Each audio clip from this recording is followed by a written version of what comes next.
Teilim, psaume 12. Lamnatseach al Hasheminit, Mizmor le David. Sheminit fait référence à un instrument de musique qui était composé de 8 fils. Dans une guitare, dans un violon, il y a des fils. On n'appelle pas ça des fils, mais je n'ai pas le terme exact. Donc c'est un instrument de musique qui a 8 fils. Il s'appelle la sheminite. C'est intéressant, on a déjà vu à travers ces psaumes de David Ameller qui parlent souvent de l'instrument de musique avec lequel il psalmodait ses louanges, ses prières à Hachem. Incroyable qu'à chaque fois il revient.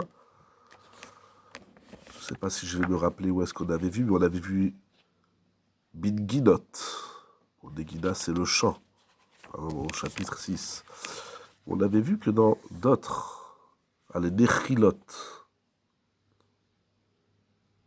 voilà, au psaume 5, la Natseach et la Nechilot, c'est un instrument de musique, explique le Meiri dans le psaume 5, c'est un instrument de musique dont le son ressemble à un essaim d'abeilles, ça fait comme des bourdonnements. Donc il y a plusieurs instruments de musique dans les Teilim. Je vois si je retrouve les autres au moins dans les Teilim qu'on a déjà étudiés ensemble. Mais ce qui est intéressant, c'est qu'il exprime souvent dans son chant, dans son mizmor, l'instrument de musique qu'il a utilisé. On a aussi dans le 7, Shigayon les David.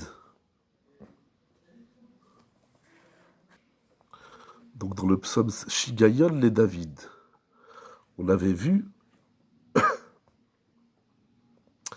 que c'est un instrument de musique. Shigayon, c'est un peu la folie, c'est-à-dire qui enivre la personne, presque atteint un détachement de soi, on va dire, une folie quelque peu. Et ainsi de suite. C'est intéressant que David Ameller, à chaque fois, il parle de l'instrument de musique avec lequel il chantait ce mizmor. Dans ce psaume 12, David Ameller, le roi David,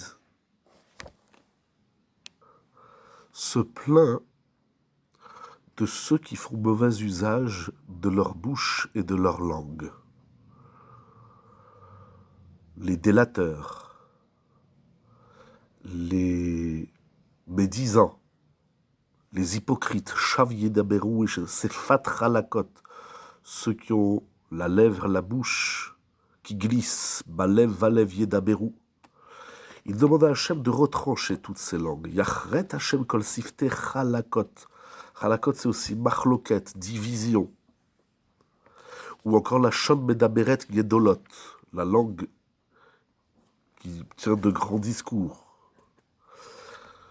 Selon les Rishonim, le Even Ezra, le Radak, ces grands discours qui permettent à l'homme de tromper les autres, de se sentir supérieur. Asher amrou lil shonenu nagmir sefatenu itanu mi adon lanu.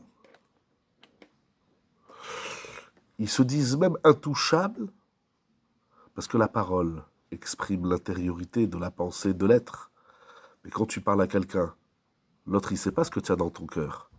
Alors ceux qui parlent comme ça, ils pensent que personne ne sait ce qu'ils ont dans le cœur, leurs mauvaises intentions, ils disent personne ne nous jugera. C'est incroyable que l'homme, il se sent supérieur à l'autre dans sa façon de parler. Il y a des gens qu'on dit qui ont le don de la parole. Mais le don de la parole, c'est pas ça qui définit la qualité de l'être tout entier, en tout cas. Et la parole ne témoigne pas de l'authenticité de ce qu'on dit. Parce que quand tu me parles, je ne sais pas si ce que tu dis, si c'est de l'hypocrisie, si c'est de la médisance, si c'est des propos que tu tiens pour me monter dessus, et ainsi de suite.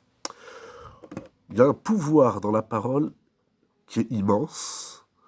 C'est un grand sujet dans la Torah, on sait bien. Mais ça a le pouvoir, l'homme détient, avec sa façon de parler, détient le pouvoir de tromper, de tricher, d'exprimer tous ses vices, d'orgueil, etc. David Amelech a souffert des grands parleurs, de tous ceux qui l'ont dénoncé auprès du roi Shaoul, tels les Iphim, ou les hommes de Keïla, comme nous avions vu dans le chapitre précédent, ou encore Doeg à Adomi, ainsi que tous ceux qui, par leurs paroles, pensent qu'ils peuvent dominer la planète. C'est pas parce que tu parles bien que tu parles vrai. C'est ça qu'il faut comprendre. Il se plaint également, nous disent les Mefarshim, de ceux qui étudient la Torah, mais leur Torah est abîmée par la médisance, par le Lachon Hara qu'ils prononcent sur les autres. Dans ce Mizmor, il va dire également Mishod Aniyim Me'enkat Evionim. Il va se plaindre également on dit aujourd'hui, de la classe sociale moyenne ou inférieure qui subissent les discours de ceux qui se croient supérieurs. Il y a des gens par la parole qui se permettent d'écraser, de rabaisser les pauvres, les démunis. Faire très attention comment on parle à un juif en général, à tout le monde, à tout être humain, juif ou non, mais également, et encore plus, à celui qui est dans un état déjà dégradé, inférieur. Faire très très attention.